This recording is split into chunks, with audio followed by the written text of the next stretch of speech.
Gəlin belə bir reductionla bağlı sualın izahına baxaq. Bilirsiniz ki, hər zaman miqdə ən azı bir sual reductiondan düşür. Bu səbəbdən bu qaydanı bilməyiniz önəmlidir. Gəlin baxaq. Reduce the given sentence verilən cümləni biz qısaltmalıyıq. Əvvəlcə təbii ki, qısaltmanın biz qaydalarını falan bilməliyik. Burada onları izah edəcəm bəzilərini. Deməli, reduction qaydalarından biri budur ki, əgər biz cümləni qısaldırıqsa, cümləni qısaldarkən iki cümlənin mübtədası eyni olmalıdır. Məsələn, deyirəm ki, the girl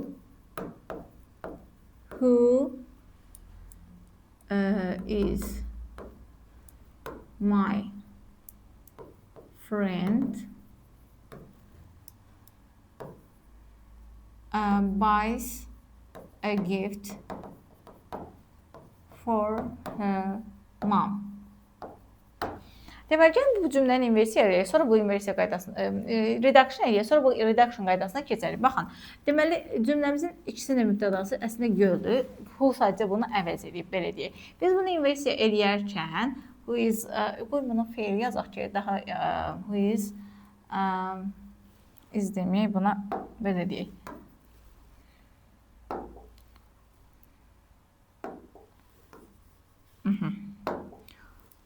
Who borrowed a book yesterday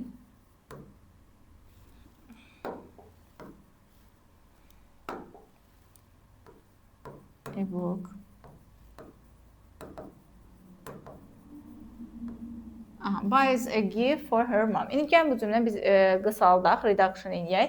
Deməli, qısaltmada nə edirik? Əvvəlcə biz bağlayıcını atırıq. Daha sonra xəbərə baxırıq. Xəbərimiz əgər active voice-dadsa, məlumdursa, biz ona ing artırıq. Olur borrowing. Yox, əgər bu məchul növdə olsaydı, yəni passive voice-da olsaydı, o zaman biz onu participle to ilə verəcəkdik. Sadəcə bizim bir məsələmiz var ki, bu object clause-dur. Bu olur relative clause-larda. Adjective clause-larda, təyin budaq cümlələrdə. Bəs bizim object clause-umuzda necə olur? Yəni, tamamlıq budaq cümlələrində. Tamamlıq budaq cümlələrində də yenə eyni şəkildə mübtədalarımız eyni olmalıdır. Mübtədamız fərqlidirmi? Fərqlidir. Mübtədalarımız eyni olmalıdır və burada tamamlıq budaq cümlələrində biz qısaltma eləyəndə biz o zaman bağlayıcını silmirik. Gəlin baxaq. I didn't know how to help the child. Deyir ki, mən bilmirəm uşağa necə kömək edim. Axı, kömək eləyən mən deyirəm, kömək eləyən odur. O bilmir, mən bilmirəm ki, o necə kömək edəcəkdir uşağa. Kömək edəcək o idisə, onda bu cümlənin mənası itir, qısaltma eləyəndə. Bu səhvdir. I didn't know how helping the child. Biz onsuz da qısaltma eləyəndə, əgər orada will, shall, yəni future simple olarsa və yaxud da modal feillər olsa, to ilə qısaldırıq və object clause-lar daha çox to ilə qısalırlar. Sadəcə bir məsələ vardı ki, burada həm how helping verilibdir. Bu da səhvdir. Həm də ki, yenə də mən bilmirəm necə kömək edim deyirəmsə, yəni bu mən etmirəm. Edəcək olan adam he-dir. Ona görə bu da səhvdir. C variantına baxırıq. I didn't know how he helped the child. Belə bir quruluş ümumiyyətlə yoxdur reductionda. Bunu nə zaman verərik? Dediyim kimi, əgər xəbərimiz passive voice olsa, xəbərimiz passivdir, would help-dir, məlum növdədir. Yəni, yenə bunu verməyə ehtiyac yoxdur ki, biz passivdə verək. Eyni şəkildə bu B variantındakı kimi helping-də olmaz. Y variantda deyir ki, this sentence cannot be reduced. Bu cümlə reduce oluna bilməz. Bəli, reduce oluna bilməz, çünki bu cümlənin mübtədaları fərqlidir.